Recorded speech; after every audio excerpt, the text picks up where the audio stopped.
지난 1월 미국 국회 의사당이 시위대 점령되는 사건부터 2월 미얀마 쿠데타, 8월 미국의 아프가니스탄 철군, 그리고 2년째 전 세계를 뒤흔든 코로나19 사태까지 2021년 지구촌은 바람잘 날이 없었습니다. 올해 국제 뉴스를 결산하겠습니다. 국제부 호준석 기자 나와 있습니다. 어서 오세요. 어서 오십시오. 예, 2021년은 세계사에서 과연 어떻게 기록될 것인가, 어떤 관점에서 한번 보셨습니까? 네, 많은 일들이 있었지만 이것들을 관통하는 큰 흐름들을 보면, 조망하면 거기에서부터 이제 2021년이 나중에 역사에 어떻게 기록될 것인가, 그리고 2022년은 어디로 흘러갈 것인가, 이것을 전망할 수 있다고 생각합니다. 크게 세 개의 흐름이 있었다고 봅니다. 첫 번째는 미국과 중국, 미국과 러시아, 이 패권 격돌이 격화됐다라는 것입니다. 두 번째는 역시 코로나19입니다. 코로나19를 빼고 어떻게 2021년을 얘기하겠습니까? 장기화되고 심화되면서 점점 세계 각 분야가 코로나 체제로 재편되고 있다라고 말씀드릴 수가 있겠습니다. 세 번째는 기후변화. 이게 이제 임계점을 넘기 시작했습니다. 올해부터 제가 보기에 그렇습니다.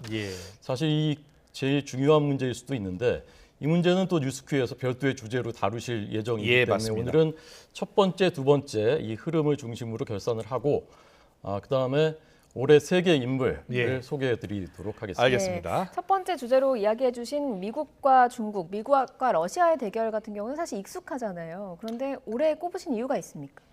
그렇죠. 이게 뭐 올해만의 얘기는 아닌데 좀 특징이 있습니다. 올해 미국의 경우에는 정권이 트럼프에서 바이든으로 넘어왔습니다.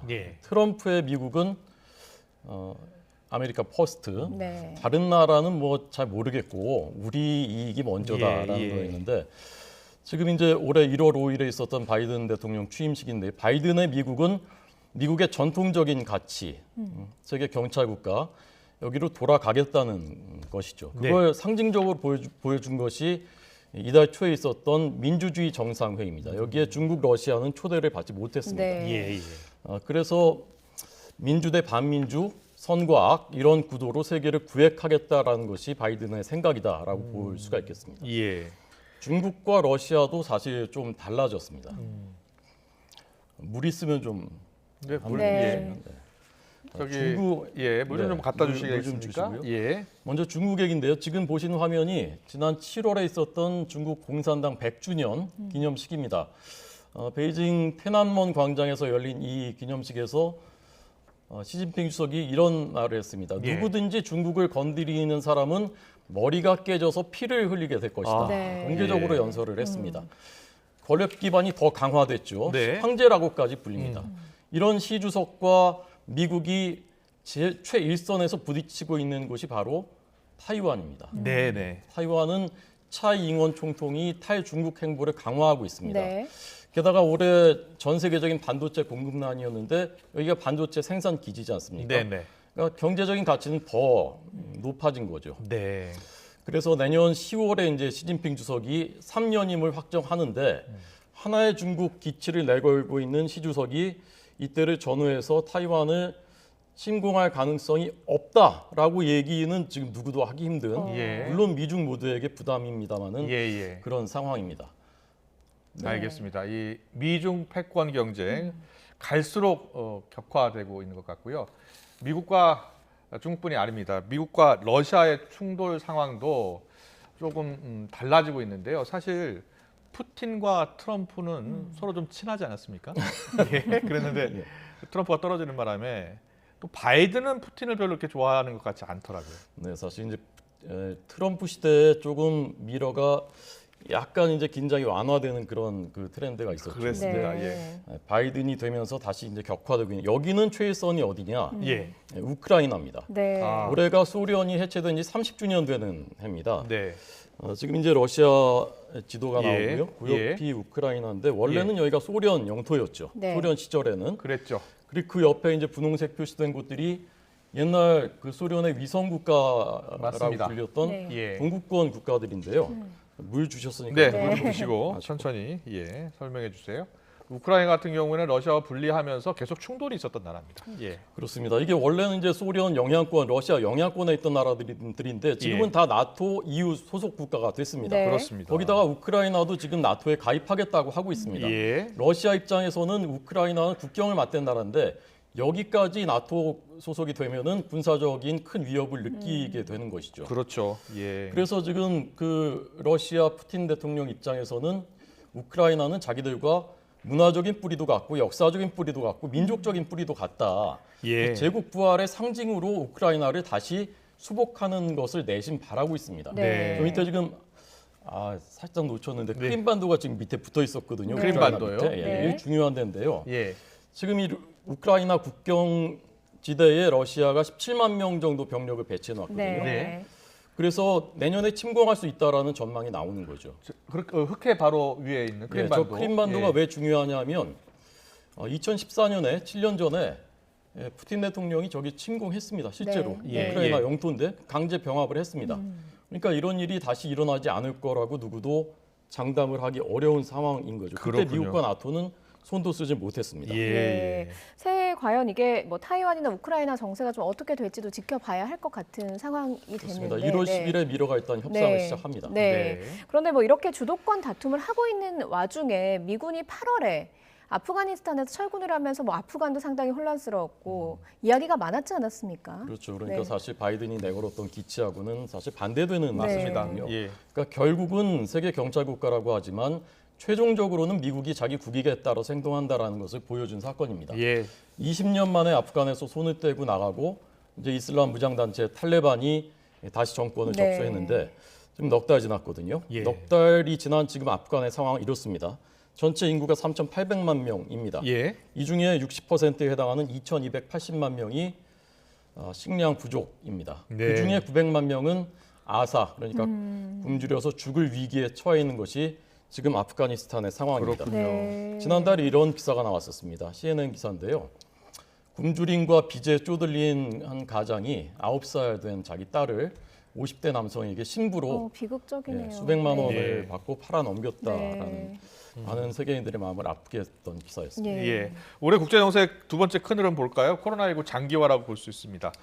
그렇습니다. 코로나19가 이제 올해 초부터 백신 접종이 본격화되지 않았습니까? 이제 위드 코로나 일상 회복으로 갈 것이라는 기대가 있었는데 생각보다 기대보다 좀 속도가 늦어졌고 네. 그러다가 한 달 전 11월 말에 오미크론이 네. 발생하면서 지금은 다시 그러니까요. 한치 앞을 내다볼 예. 수 없는 상황이 됐습니다.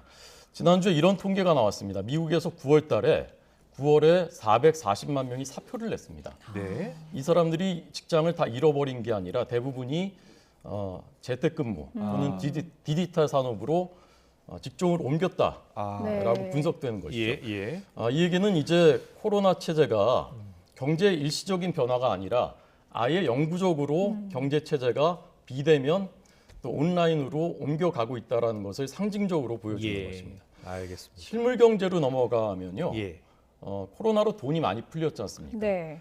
그러다 보니까 사람들이 수중에 돈은 들어왔고 밖에 나가면 위험하고 그러니까 일을 안 하는 사람들이 늘었습니다. 이게 전 세계적인 구인난으로 이어졌고 여기에 예. 이제 원자재 난까지 겹치면서 물류 대란으로 이어졌습니다. 어. 또 돈이 많이 풀리니까 물가가 지속적으로 급등하는 인플레이션 현상이 각국에서 벌어지기 시작했고 그래서 이제 각국이 금리 인상을 통해서 돈을 좀 걷어들이기 시작했는데 네. 또 너무 빨리 하다 보면 경기가 다시 가라앉을 수도 있고 그럴 수 코로나는 있죠. 아직도 안 끝났고 예. 그래서 내년 세계 경제는 앞을 내다보기 힘든 불안정한 상태다라고 예. 말씀드릴 수 있겠습니다. 알겠습니다. 이런 와중에 2021년에도 주목받을 만한 인물들이 있었잖아요. 네, 오늘 그렇습니다. 소개를 해주신다고 어떤 인물을 들었거든요. 꼽겠습니까? 네. 제가 그 3명을 소개해 세 드릴게요. 명이요. 예. 전 세계적으로 권위를 인정받는 그 기관에서 선정한 게 아니고 제가 선정을 했습니다. 네. 자 볼까요? 네, 첫 보여주십시오. 번째는 일론 머스크입니다. 일론 머스크. 예. 네. 사실은 미국 타임지가 올해 인물로 꼽았습니다. 그렇군요. 네, 사실 예. 한마디 한마디에 세계 뭐 들썩들썩하기도 했어요. 그렇습니다. 네. 이제 언행이 튀고 네. 캐릭터가 강하니까 더 뉴스가 되는데 사실은 본질적으로 보면 그것보다는 2021년에 인류의 트렌드에 가장 잘 간파하고 거기에 선도해가는 사람이다라고 네. 그게 본질이라고 저는 봅니다. 예. 예. 첫 번째는 기후 변화가 이제는 우리의 일상까지 위협하게 되니까 친환경이라는 것이 절감을 하게 됐거든요. 네. 그런데 전기차 만드는 테슬라 그렇죠. 그 CEO 일론 머스크 예. 주목받을 수밖에 없는 거죠. 예. 예. 두 번째는 자 이제 지구가 이 상태로 될까? 사람들이 생각하니까 본능적으로 돌파구로 찾은 것이 우주입니다. 네. 우주 개발인데 우주 개발도 선도적으로 하고 있는 사람이 바로 예. 머스크입니다. 예. 그래서 저는 올해 인물이 될 수밖에 없다라고 알겠습니다. 봅니다. 두 번째 인물은요? 네, 두 번째는 BTS. BTS. 우리가 이제 국뽕이라서 예. BTS 얘기하는 게 네. 아니라 이 한국 문화가 전 세계적으로 부상하고 있는 것은 한국의 뉴스가 아니라 이건 전 세계에 주목할 올해의 뉴스다. 네. 예. 어떻게 보면 인류사 쪽으로 주목할 만한 뉴스다라고 봅니다. 네. 그 아이콘이 이제 BTS고 여기 예. 이제 오징어 게임, 아. 윤여정 다 포함되는 것 아니겠습니까? 이런 말이 최근에 나왔는데요. 영화, 드라마, 음악뿐만이 아니라 음식까지 이제 K컬처가 미국 문화의 중심이다. 마치 화산이 끓어오르다가 폭발한 것 같다. 네. 이 말은 누가 했냐면은 미국 뉴욕 타임즈가 예. LA 문화 여왕이다라고 부른 미국 패션계 거물인 에바 차우라는 네. 사람이 예. 최근에 한 말입니다. 네. 이 대세를 잃었고 내년엔 아마 더 거세지지 않을까 생각합니다. 네, 알겠습니다. 뭐 BTS 사실 보면 국위선양했다 뭐 이런 이야기까지 나오고 있을 정도로 네, 이제 네. 한국만의 BTS가 아니라 네, 세계 전 세계 BTS다. BTS가 됐습니다. 마지막으로 세 번째는 누구를 꼽으시겠습니까? 세 번째는 특정한 인물이 아니라 난민을 꼽았습니다. 네. 난민, 이주민이라고도 하는데요. 올해는 난민 비극의 해였습니다. 네. 지난달에 영불해협에서 고무보트가 뒤집히면서 난민 수십 명이 목숨을 잃었습니다. 예.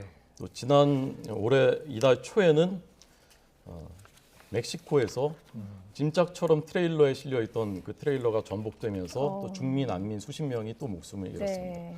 또 지난 15일에는 말레이시아 바다에서 또 보트가 뒤집히면서 또 수십 명이 목숨을 잃었습니다. 네. 이 난민들이 목숨을 걸고 제일 많이 건너는 바다가 지중해입니다. 지중해. 네. 그렇죠. 예. 지중해가 이렇게 그 중동, 아프리카, 유럽 가운데 끼어 있는 바다거든요. 그러니까 유럽으로 네. 가려고 주로 유럽으로 향하니까요. 예, 이 건너는 건데 여기서 올해만 2,500명이 익사했습니다. 집계된 숫자만 그렇습니다. 이 난민이 많아진다는 것은 그만큼 지구촌의 삶이 더 팍팍해지고 있다. 그리고 내전, 기아, 폭력 이런 것들이 점점 더 늘어나고 오죽하면 목숨을 걸고 자기 고향을 떠나서 그렇죠. 네. 떠나겠습니까? 예. 국제 엠네스티가 집계한 그 전 세계 난민 숫자가요 2,500만 명. 아. 그리고 즉각적인 구호가 필요한 사람만 190만 명이다. 이렇게 집계를 하고 있습니다. 네. 네. 여기까지입니까? 난민들 기억해야 되겠죠. 네. 우리가 알겠습니다. 난민 얘기하면서 이제 마지막으로 한 가지 더 기억해야 될 것이 바로 미얀마입니다. 미얀마 지난 2월에 군부 쿠데타가 발생을 예. 했고 그 이후에 1,300명 넘게 숨진 것으로 알려지고 있습니다. 그렇습니다. 국제적인 역학관계 때문에 적극적인 개입이 없는 곳이죠. 그렇습니다. 예. 지난 성탄절에 이제 이런 뉴스가 전해졌는데 어린이, 노인, 그다음에 여성이 포함된 민간인 30명이 불에 탄 채 시신으로 발견됐습니다. 네. 시민군은 정부군 소행이다라고 지목을 했고요. 그래서 이제 올해가 사흘 남았는데 우리가 살고 있는 마을, 지구촌에서 이런 일들이 벌어지고 있다는 것을 한 번쯤 생각하고 기억했으면 좋겠다라고 네. 생각합니다. 예. 알겠습니다. 알겠습니다. 올해 국제뉴스 국제부 호준석 기자와 결산해봤습니다. 잘 들었습니다. 고맙습니다. 감사합니다. 고맙습니다.